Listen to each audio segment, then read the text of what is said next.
kebongkar akhirnya. Dibongkar sama Umi. Kalau saya pernah gila.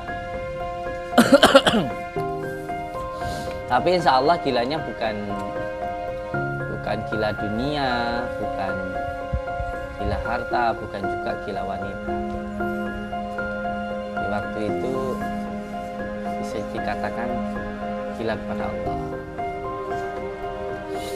Ya tujuan awalnya sih jujur aja, dulu pengennya itu jadi orang yang sakti. Tenan. Dulu itu tujuannya pengen jadi orang yang sakti. Akhirnya sakti enggak, edan iya.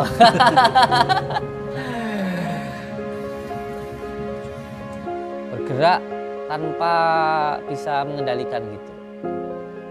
Mulai bergerak gitu, kayak kita dengerin musik yang enak gitu. Jadi asma Allah itu kalau terus dibaca akhirnya menumbuhkan rasa cinta. Dan kalau sudah cinta, kalau batinnya sudah cinta, nanti raganya itu nggak akan mampu untuk menahan kayak gitu. Jadi burak aja kayak gitu. Kalau yang pengamal tarekat paham lah.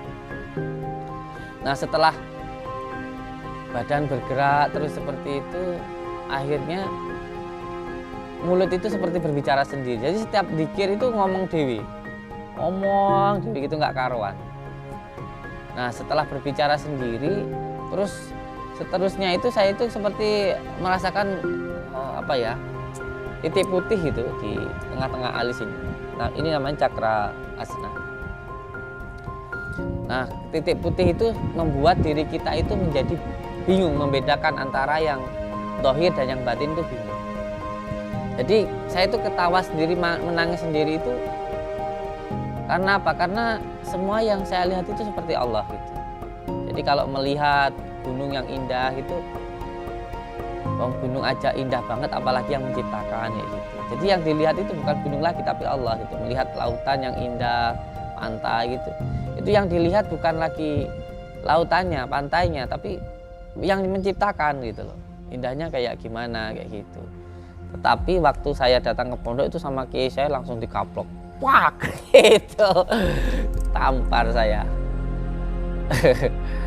Tampar terus kok gendang. Dilok deh gitu. Terus akhirnya ya sama teman-teman pondok juga akhirnya dipanggillah jadab gitu. Jadab itu artinya gila.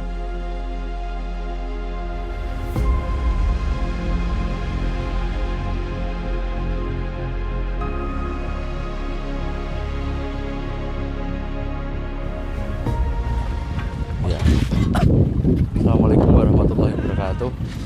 Di siang ini kita akan melihat Gus Samsudin sedang bantu-bantu para tukang. Nah ini sedang nurunin genteng. Ada material yang datang. Assalamualaikum Gus.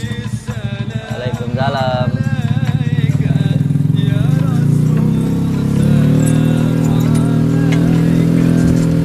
Ini Abah sedang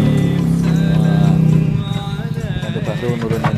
Masih banyak yang mau dikirim lagi Kang. Apa ini sudah yang terakhir Kang? Oh ini yang terakhir. Totalnya berapa biji Kang? 7.000. Mantap. Ambilin air minum di kulkas sebelah sini. Minta sama Umi. Sebelah sini sayang. Umi di sini, sini. 7.000 ya Kang ya? Berarti itu yang di atas ini 7.000 ya Kang ya? Ini 7.000 ini untuk di atas saja? Iya, mantap. Gentengnya bagus dari mana ini Kang? Gandusari Trenggalek. Wah, dekat rumahnya Mas Anu.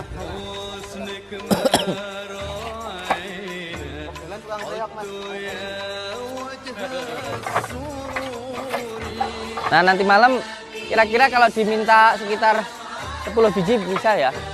Apa nanti kurang? Mau buat atraksi? Mau buat atraksi ini loh. Nah gitu, keprok. Oh dilebih 40 biji. Jadi kalau saya ambil 10 enggak apa-apa ya?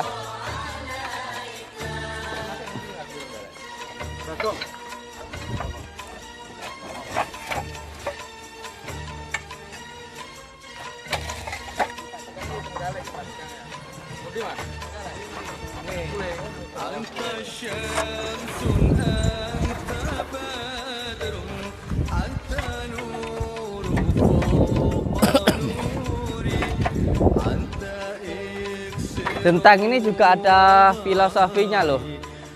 Bagaimana ketika sebelum ditempatkan di atas, digunakan untuk mengayomi semua yang ada di bawah. Awalnya gentang ini harus diinjek-injek dulu tanahnya, digemburkan dulu, diinjek-injek dulu, dibakar, dijemur, baru akhirnya ditaruh di atas. Jadi ketika seseorang mau ditempatkan yang di atas, derajatnya naik itu harus diinjek-injek dulu, dihina dulu, dicaci dulu gitu. Pada akhirnya kuat untuk berada di atas.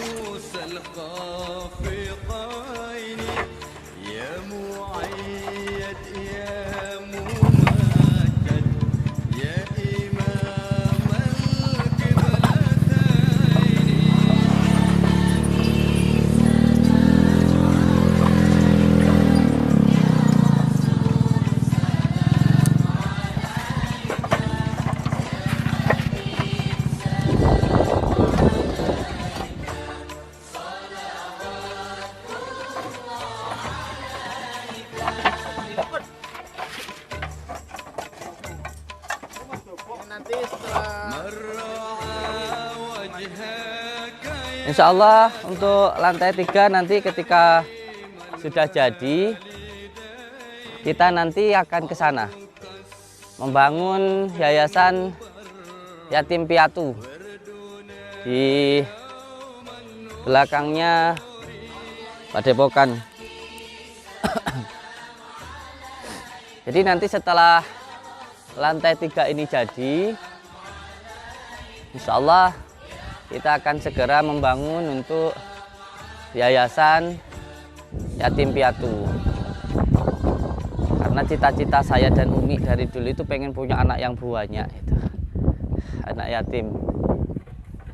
Ini lantai 3 sudah hampir jadi, alhamdulillah. Pembangunannya masih terus berjalan dan alhamdulillah ada aja rezeki. Padahal kan untuk membangun Padepokan ini dananya kemarin kan 25 miliar. Alhamdulillah sudah mau jadi. Jadi karena kita nggak punya uang, akhirnya kita cicil. Untuk membangun Padepokan ini, oke Kang, monggo minum dulu. Saya taruh di sini ya. Kang, minum dulu. Taruh di sini ya. Istirahat dulu, minum dulu.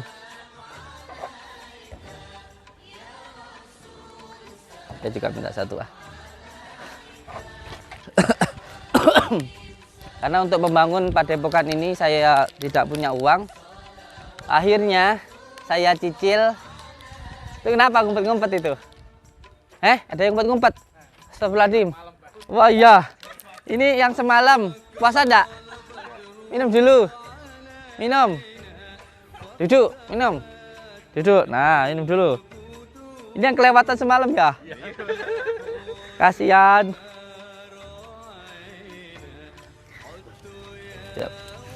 Ini kasihan ini.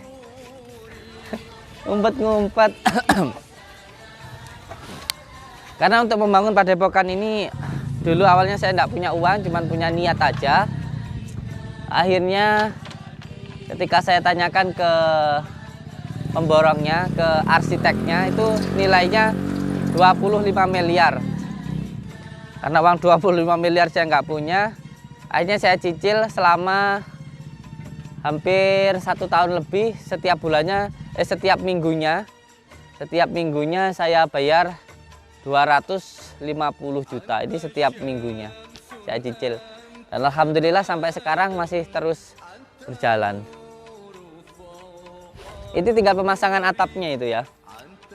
Tinggal nanti pemasangan seperti ini. Apa namanya ini? Di atas itu pendoponya.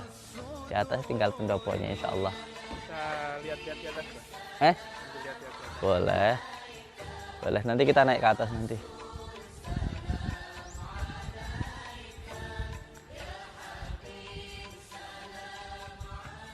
Yun sewu bah nih. Siap, sayang. Tadi kan semalam katanya Umi Abah itu kok katanya mohon maaf nih sempat kayak mohon maaf orang gila gitu, gimana ceritanya itu? Pang, bongkar saya. Pasti kalau malam teriak-teriak gitu, ngomong-ngomong sendiri gitu. Tak kira lek teriak gimana. Ngomong-ngomong sendiri, terus kalau sambil sambil wiritan gitu. Iya ya, gitu. Oh, tenang. Gitu Mas Yim ya. Saya kebongkar pernah edan. Tahu edan konangan loh ya aku. Gimana bah itu ceritanya? Aduh, isin aku. Ini kafe ho'oh tenan. Kebongkar aku ya. Mantan ODGJ saya. Jadi lebih baik jadi mantan ODGJ daripada mantannya orang waras. Mending jadi bekas mantannya orang gila. Ini kafe ho'oh tenan. Ini kafe ho'oh tenan. Yang artinya ho'oh sing tenanan gitu. Kalau jadi orang ya orang sing tenanan. Kalau jadi santri sing tenanan. Jadi suami ya suami sing tenanan itu. Ya ho'oh tenan itu. Gimana bah? Dijawab. Masih ditanya aja. Loh, ya semalam itu loh katanya Umi jenengan beberapa tahun kayak mohon maaf kayak orang dalam gangguan jiwa. Aduh, gimana jawabnya ini ya? Jawab dong bah, banyak yang tanya loh.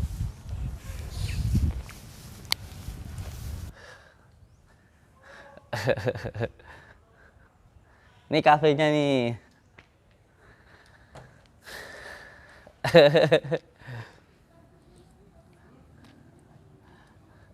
Malu saya. Kebongkar akhirnya. Dibongkar sama Umi. Kalau saya pernah gila. Tapi insya Allah gilanya bukan gila dunia, bukan gila harta, bukan juga gila wanita. Di waktu itu bisa dikatakan gila kepada Allah. Ya tujuan awalnya sih jujur aja dulu pengennya itu jadi orang yang sakti. Tenan. Dulu itu tujuannya pengen jadi orang yang sakti. Akhirnya sakti enggak, edan iya. Iya katanya kok sampai manjat-manjat ke tembok itu gimana ceritanya? Kok bisa manjat di tembok? Saya sendiri nggak tahu itu. Cuman Umi aja yang cerita katanya ke tembok itu kayak cicak itu dulu itu kayak gitu. Jadi ngerambat ke tembok gitu. Cuman saya sendiri nggak tahu bener enggaknya, saya nggak tahu karena. Berarti jenengan itu tidak merasakan apa yang terjadi pada saat itu, Pak? Ya nggak tahu, cuman diceritain aja. Diceritain, nggak tahu Mi begini begitu naik ke tembok, naik ke pohon kelapa gitu. Kakinya dulu yang naik, kepalanya di bawah gitu. Jadi yang naik itu kakinya dulu. Tapi saya nggak tahu, itu kan Umi ya cerita. Tahu-tahu dulu itu sudah ada di belakang rumah di pohon kelapa gitu dulu. Jadi ingetnya itu cuman setengah-setengah, nggak semuanya inget gitu enggak. Karena awal ceritanya itu saya itu kan dulu waktu masih muda itu masih bujang itu kan seneng banget dengan ilmu hikmah. Saya itu sangat senang sekali dengan ilmu-ilmu gaib itu, saya itu sangat suka sekali gitu. Karena di waktu saya masih kecil kan sering mijitin bapak nih ya, sering mijitin bapak saya. Apalagi kalau bapak setelah ngulang ngaji gitu, setelah selesai ngulang ngaji di musola gitu, biasanya kan jam 10 itu sudah pulang, kan berangkatnya kan maghrib. Kalau di kampung itu kan anak-anak kan jam 6 itu sudah berangkat ke musola, sholat maghrib di musola terus ngaji gitu, nggak ada yang nonton TV, apa yang mainan HP itu di zaman dulu nggak ada. Pokoknya jam 6, jam 5 itu sudah sama orang tua itu, kalau saya itu dulu sudah diobrak-obrak, ayo berangkat musola ngaji sana, kayak gitu. Kayak kita mau sekolah gitu. Jadi sudah menjadi kebiasaan di desa saya. Nah, dulu kan bapak saya kan guru ngaji. Beliau guru ngaji, kalau setelah selesai ngaji bareng itu kan biasanya kita ini kan anak-anaknya kan mijitin bapak itu. Nah, setelah mijitin bapak itu sering cerita. Dulu ketika beliau mondok di Pondok Paron itu menceritakan ketika di sana beliau sering sekali belajar ilmu hikmah, pernah mengalami kejadian yang luar biasa, itu diceritakan ke kami, ke anak-anaknya itu. Bahkan di kampung saya di Ngawi, di Paras, Ngawi, desa Paras, Pangkur, itu sampai sekarang masih ada orang-orang yang datang ke rumahnya Mbah, saudara-saudara bapak yang di sana itu nganterin nasi. Karena apa? Karena orang itu dulu pernah sakit, terus diobati sama bapak itu, alhamdulillah sembuh gitu. Ada juga yang orang mengalami gangguan jiwa itu sembuh. Sampai sekarang itu masih ada yang ngirimin nasi gitu setiap hari raya itu. Karena ada keluarganya dulu yang pernah sakit diobati sama bapak itu. Terus bapak saya almarhum Bapak Marjuki, kalau dari kiainya dikasih nama Muhammad Marjuki, tapi kalau di rumah namanya Sutowo. Beliau sudah meninggal. Itu dulu saya itu yang cerita malah adiknya bapak. Jadi waktu saya silaturahmi ke rumahnya adiknya bapak saya, supaya nggak kepaten obor lah begitu. Karena saya kan di Lampung dan keluarga bapak kan di Ngawi gitu. Ketika sampai di sana, keluarga bapak itu bercerita ke saya, adiknya bapak itu, kalau bapak saya almarhum Sutowo itu ketika pulang dari pondok pesantren yang ada di Paron, beliau itu di rumah itu sering mencari ular itu. Ular kobra, ular weling itu dicari, terus digigit-gigitkan di badannya gitu. Digigitkan di badan beliau gitu. Terus setiap kali ada orang yang digigit ular atau orang yang kepatuk ular itu minta tolong berobatnya itu ke beliau. Sampai pada akhirnya beliau itu ke Sendang. Nah, di Sendang itu ada ular kecil, ular tanah itu. Nah, ular itu menggigit beliau. Terus beliau itu perutnya itu membesar.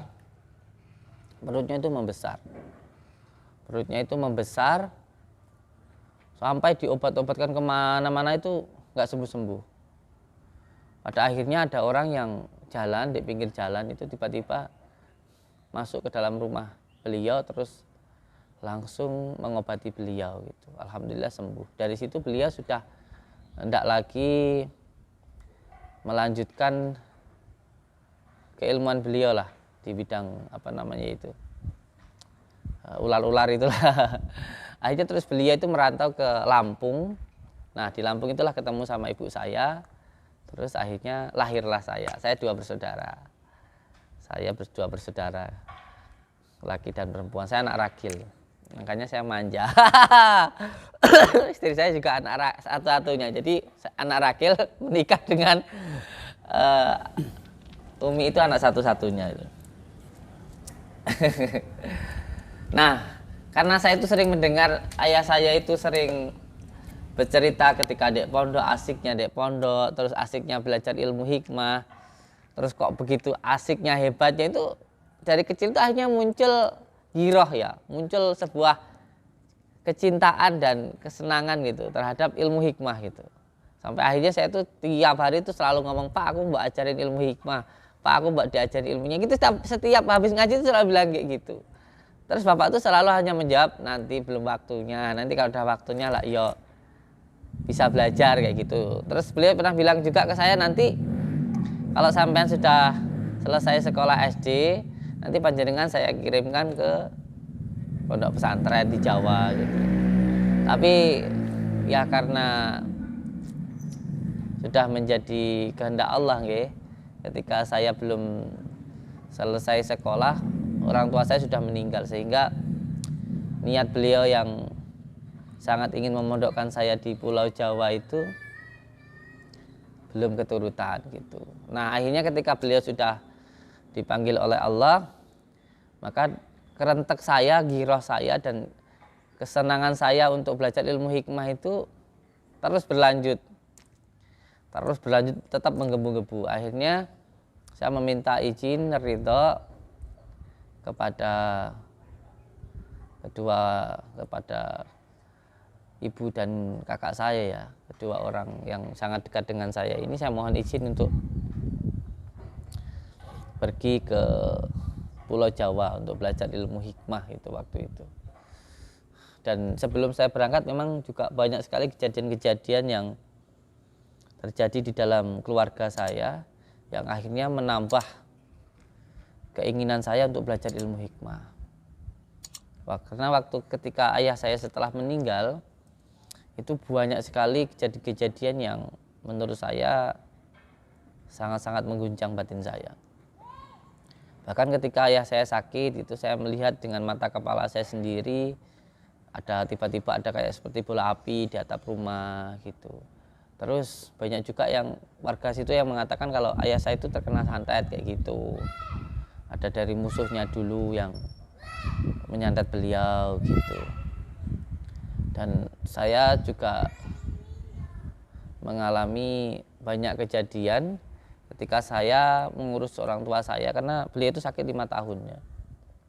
Saya rawat beliau dan saya mengalami banyak hal. Saya juga pernah melihat dengan mata kepala saya sendiri orang tua saya ketika sedang dzikir itu badannya seperti terangkat gitu. Allah alam biswab ya. Mungkin hanya halusinasi saya, tapi saya sangat yakin itu nyata gitu. Ketika orang tua saya dzikir itu badannya itu terangkat gitu. Dan beliau itu sakit, tetapi yang membuat saya bangga sama beliau itu ketika sakit, Halim,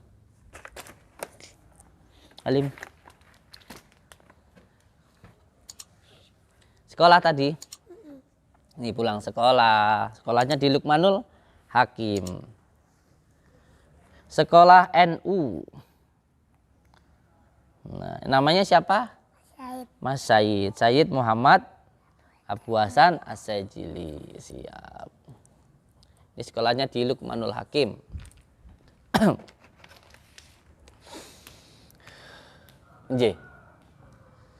Jadi ketika orang tua saya sakit itu banyak sekali kejadian-kejadian yang membuat diri saya itu menambah penasaran terhadap ilmu hikmah. Karena beliau itu pernah pagi-pagi membuka pintu, itu di depan pintu ada garam, nggak tahu siapa yang menyiram, dan beliau itu muntah darah.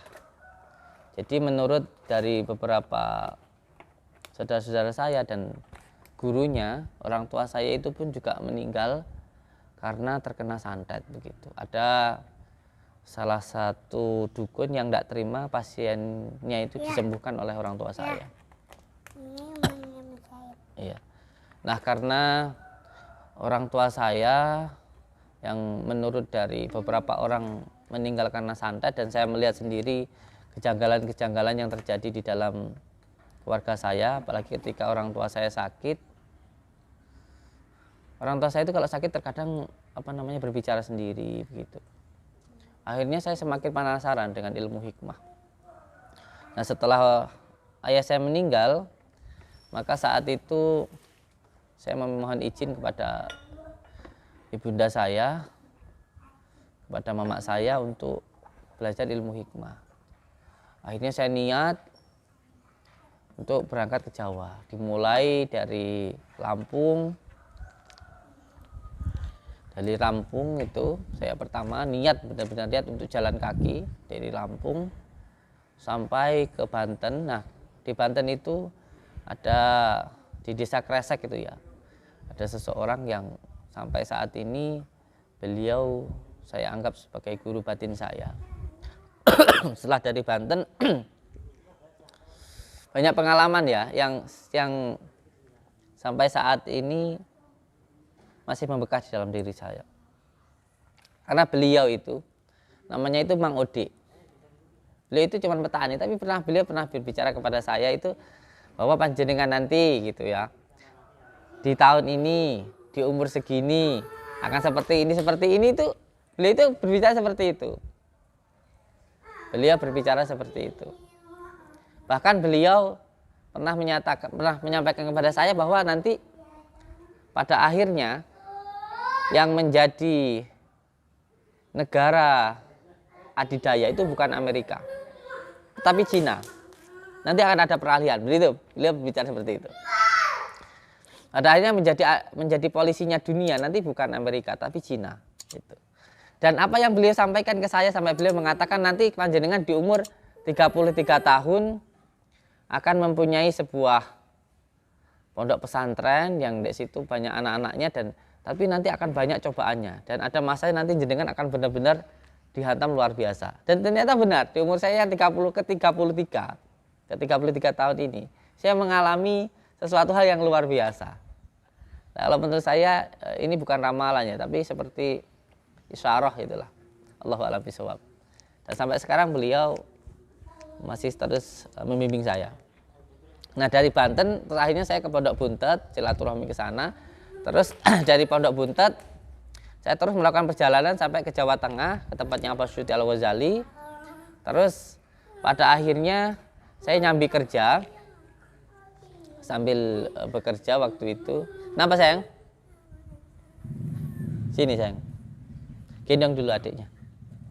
Sama Umi. Salim dulu sama Umi pulang sekolah. Salim dulu sama Umi.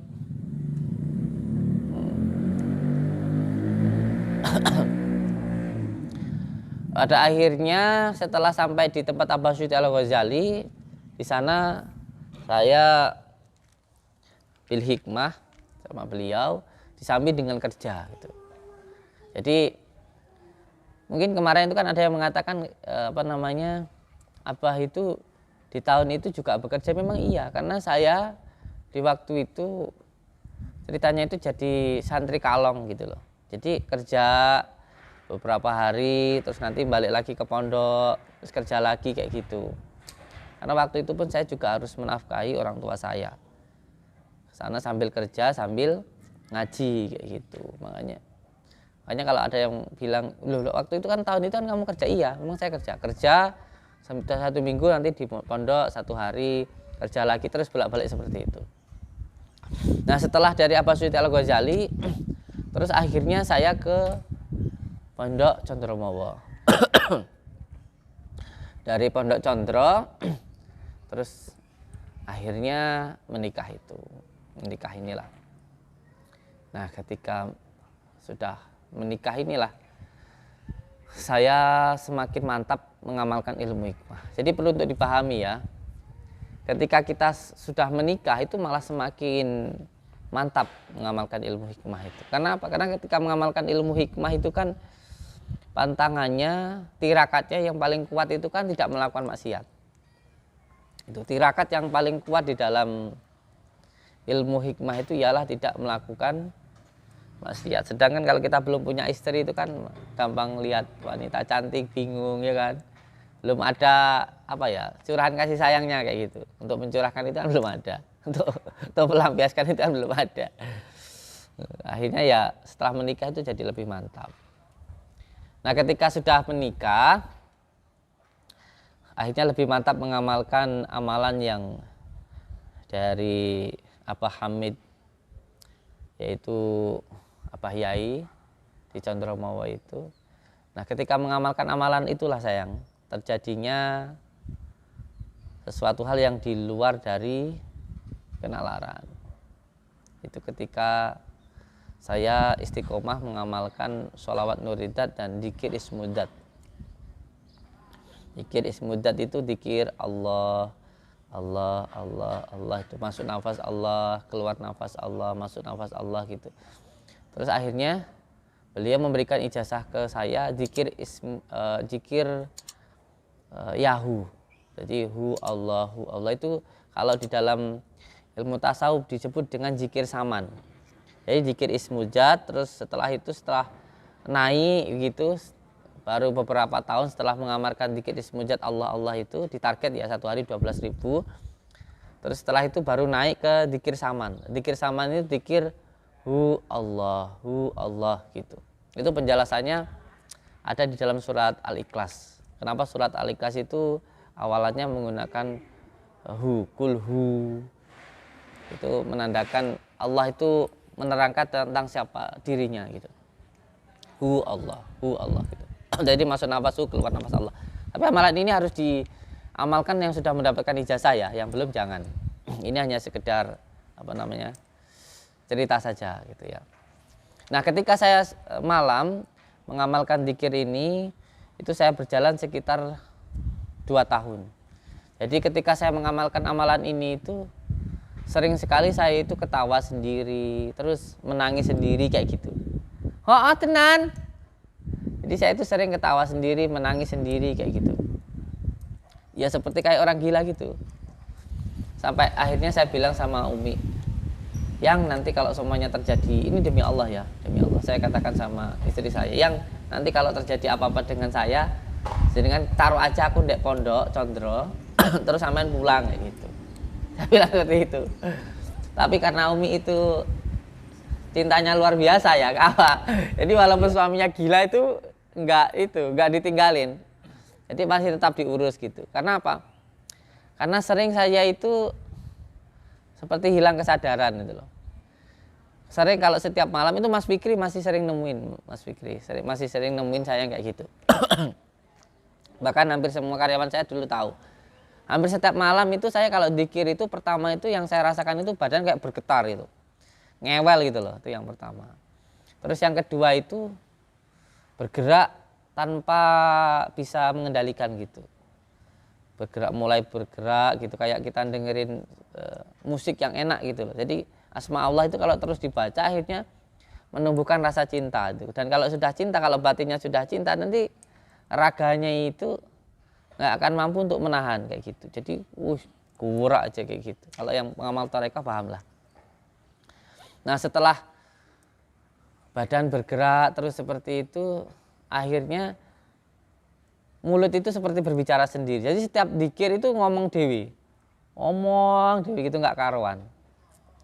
Nah setelah berbicara sendiri, terus seterusnya itu saya itu seperti merasakan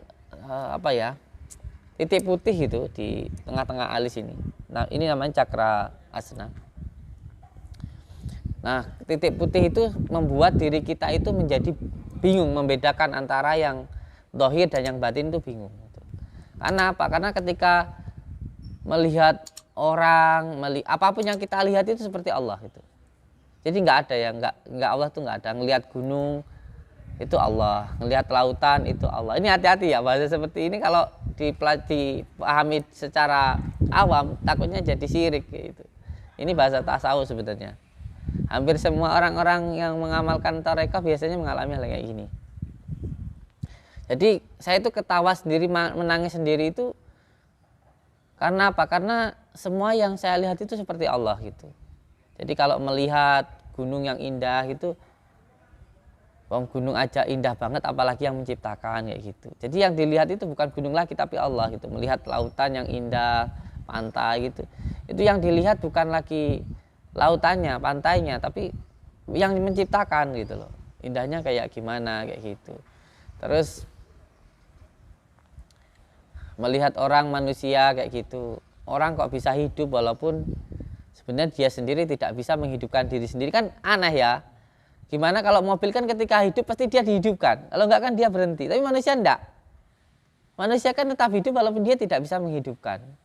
Seperti halnya jantung, dia berdetak tanpa kita menyuruh. Pernah kita nyuruh jantung, "Hai jantung, pompakan darahku biar aku tuh hidup," gitu. Atau ada pengaturannya? Kan enggak ada. Nah disitulah sehingga yang ketika kita melihat orang itu kayak melihat Allah gitu. Akhirnya setiap hari cuma ketawa, menangis, terus terjadi sampai 2 tahun. Seperti yang diceritakan Umi tadi malam itulah. Di Abah itu pernah dulu itu kayak orang linglung itu selama 2 tahun kayak gitu. Jadi gilanya itu ya sebenarnya bukan gila karena kehilangan harta, bukan ya, insya Allah enggak ya. Bukan juga hilang karena mengejar wanita ya, enggak kayak si Dimas ya. Tapi gilanya itu waktu itu gila kepada Allah gitu waktu itu, sehingga saya sama abah saya itu nama jadab itu bukan saya yang menamakan diri saya, tetapi waktu saya datang ke pondok itu sama kiai saya langsung dikaplok, wah itu tampar saya. Tampar terus wong kok gendang. Dilokne gitu. Terus akhirnya ya sama teman-teman pondok juga akhirnya dipanggillah jadab gitu. Jadab itu artinya gila. Jadab itu artinya gila. Jadi bukan kok nama jadab itu gimana-gimana itu enggak. Jadab itu gila gitu, majnun. Tapi kalau jadab itu di atasnya majnun. Jadab itu artinya adalah orang yang gila kepada Allah waktu itu. Tapi kayaknya sekarang saya mulai gila lagi deh. Tapi bukan gila kepada Allah kayak saya. Masya Allah. Ya gitu ceritanya sayang. Ya dulu itu kalau ngamarin sholat lillah itu nggak berasa. Mulainya itu habis isya. Itu tahu-tahu tiba-tiba itu subuh. Nggak tahu apakah ketika sholat itu berdiri tok atau ruku tok apa sujud, nggak tahu apakah ya. Tapi kalau kata Umi ya biasa aja. Nah duduk ya ruku ya sujud ya sholat biasa kayak gitu. Tapi nggak berasa. Pokoknya sudah namanya sudah niat sholat karena Allah begitu. Wes sholat Allah wes hilang pleng kayak gitu. Tahu-tahu wes pagi gitu. Itu sering kejadian yang kayak gitu. Terus sampai makanya Umi tadi malam itu ketawa nyeritain saya semalam salam itu ya gitu. Jadi kalau dzikirnya malam itu membaca mulai dari setelah sholat terus membaca at-tahiyatul mubarakatus sholawatut thayyibatu lillah assalamu alaika ayyuhan nabi wa rahmatullahi wabarakatuh. Assalamu alaina wa ala ibadillahi sholihin asyhadu an la ilaha illallah wa asyhadu anna Muhammad Rasulullah. Tak dimulai dari sudah salam. Dia cuma salam tok. Jadi wiridnya cuma assalamualaikum warahmatullahi itu sambil jalan. Ketemu orang salam, sama tembok ngucapin assalamualaikum warahmatullahi wabarakatuh, sama genteng, pohon-pohon itu satu persatu itu dari sini pindah sini. Semuanya itu disalam. Malam itu jenengan muter-muter. Semalam itu muter-muter aja. Makanya Umi itu kalau cerita sambil ketawa. Jadi kan ngedan nih loh. Tapi Umi nggak pernah rasa takut atau minta tolong sama orang atau gimana? Awalnya takut. Awalnya takut sampai nangis gitu. Terus saya kan jadi agak setengah sadar kayak gitu. Terus saya bilang itu kalau jenengan tersiksa atau jenengan ngerasa kayak gimana, sampean pulang aja gitu. Aku taruh di pondok kayak gitu. Tapi Umi nggak mau. Sampai 2 tahun loh kayak gitu. Lo ngaplung. Kenapa salam gitu? Karena yang saya rasain waktu itu, jadi gini loh. Pernah ketika mengamalkan dzikir ismujat sebelum dikasih dzikir saman ya, sama kiai saya dzikir ismujat Allah itu dimulai dari badan mulai bergetar itu tuh kayak jari, tangan, rambut, kaki itu dzikir Allah sendiri gitu loh. Jadi seluruh tubuh itu kayak berzikir Allah sendiri gitu. Nah dari kejadian itu akhirnya kan saya sampai berpikir kalau diri saya itu kan Allah kayak gitu. Terus akhirnya saya itu muter-muter tanya-tanya ke kiai-kiai saya, tanya-tanya ke guru-guru saya. Saya tanya ini saya itu gimana, ini terus bagaimana kayak gitu. Ada sih beberapa kiai saya, guru saya yang mengatakan wes mandek kok ae. Iku sirik gitu juga ada. Terus ada juga yang bilang sama saya, wah nanti wengko gendeng tenan kayak gitu, suruh berhenti juga ada. Tapi jawaban itu belum memuaskan diri saya. Sampai akhirnya ketemu sama Abah Hamid lagi, terus beliau menyampaikan kepada saya tentang beberapa hal lah ya, yang nggak bisa saya ceritain di sini karena ini tentang ilmu kaji diri. Intinya beliau menyampaikan sesuatu yang menenangkan batin saya, terus akhirnya saya mantap untuk terus mengamalkan dzikir itu gitu. itu sebelum pada akhirnya ya gendeng tenanan ya. Sebelum pada akhirnya terus kasih dikir saman itu. Iya, pada akhirnya sebenarnya pengalaman ini menurut saya sesuatu hal yang luar biasa karena menghilangkan keseuzonan lah kepada orang gitu. Karena dengan hal ini menghilangkan keterbatasan akal kita tentang kekuasaan Allah Subhanahu wa taala. Makanya santri itu ya memang harus disenggolkan dengan yang gaib-gaib gitu. Harus disenggolkan dengan yang gaib. Minimal santri itu ya mengamalkan dalil khairat atau mengamalkan hijib atau mengamalkan mahabbah lah. Kan banyak orang yang berbicara kenapa harus sholat di gua kayak gitu dan sebagainya. Kalau kita memahami tentang asbabun nuzulnya dulu ketika baginda Rasulullah sebelum diangkat menjadi Nabi dan Rasul, beliau pun juga di Gua Hiro selama 15 tahun. Itu juga berkholwat, kalau orang Jawa bilang bertirakat. Syekh Abdul Qadir Jailani 25 tahun berkholwat, beriadah. Sunan Kalijogo 2 tahun di pinggir sungai, Sunan Geseng 3 tahun. Itu untuk apa? Untuk menghilangkan keakuan yang ada di dalam diri kita. Untuk lebih bisa mengenal siapa sejatinya diri kita. Atau innalillahi wa inna ilaihi rajiun. Karena innalillahi wa inna ilaihi rajiun ini orang Jawa nggak ngerti. Maka oleh Sunan Kalijogo disanepkan dengan sangkan parane dumadi supaya kita itu tahu dari mana asalnya. Terus kita ini di dunia ini mau apa, terus tujuannya mau kemana. Terus supaya kita itu tahu. Yuk masuk kepada bukan?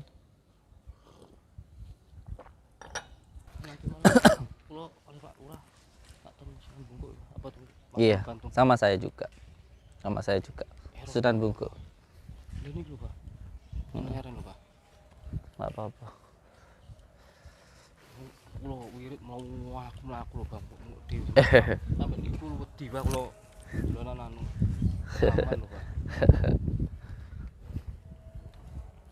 Adiya naga ki iso nata raga, jadi ndak sampai goyah. Makanya simbolnya naga. Saya sering marah-marah kok waktu naganya dikasih juban. Jo gampang marah kan. Kang, istirahat dulu. Ini efek samping. Ya namanya hijab sakor kan hijab cinta. Gila cinta. Mulai asyhadu an la ilaha illallah wa muhammadur rasulullah. Bismillahirrahmanirrahim. Sudah jaga di depan. Bikal a'dha min kulli jahatin wa bil ismi narmihim nabtu bisatan fa anta rajaiya ilahi wa sayyidi wa fariq lana min al-jaysi irma bi hulat. Tadi ya. Dulu.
walau nasya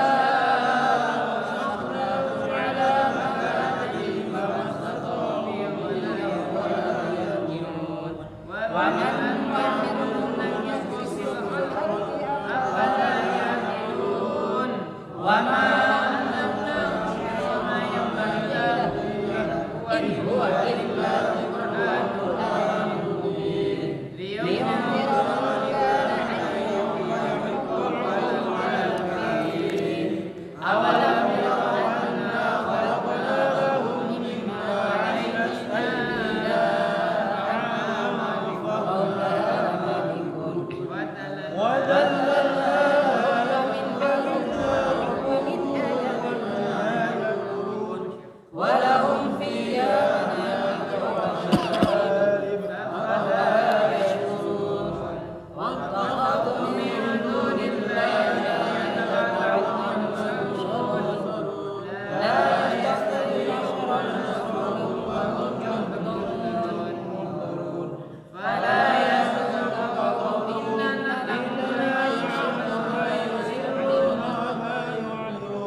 Sadaqallahul adzim.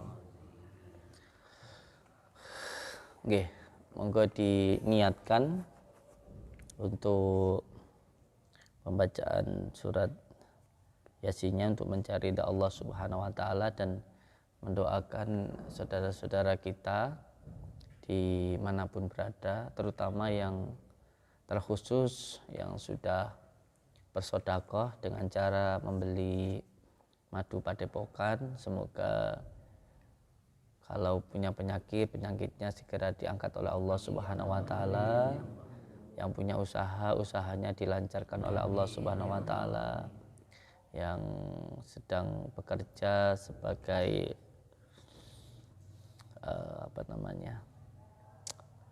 di kantoran atau bekerja di tempat orang, semoga amanah dan segera dinaikkan jabatannya, amin ya rabbal alamin.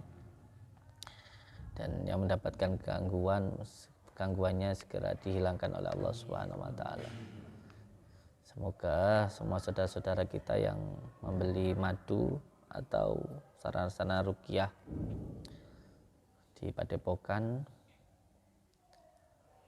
mendapatkan rezeki yang berkah, barokah, berlimpah, rezekinya selalu bertambah, bisa untuk beribadah, bisa untuk pergi ke Mekah, ke Madinah, dan keluarganya semuanya sakinah, mawaddah, warahmah, keturunannya soleh dan solehah. Dan semoga yang belum menikah mendapatkan istri yang solehah maupun suami yang soleh, amin ya rabbal alamin. A'udzu billahi minasyaitonir rajim. Bismillahirrahmanirrahim. Astaghfirullahaladzim. Alladzi la ilaha illa huwal hayyul qayyum wa atubu ilaihi. Astaghfirullahaladzim. Astaghfirullah. Bismillahirrahmanirrahim. Ila hadratin Nabil Mustafa Muhammadin sallallahu alaihi wasallam wa ila hadratis Sultan Ali Abdul Qadir Jalal. Al-Fatihah. Bismillahirrahmanirrahim. Alhamdulillahi rabbil alamin arrahmanir rahim maliki yaumiddin.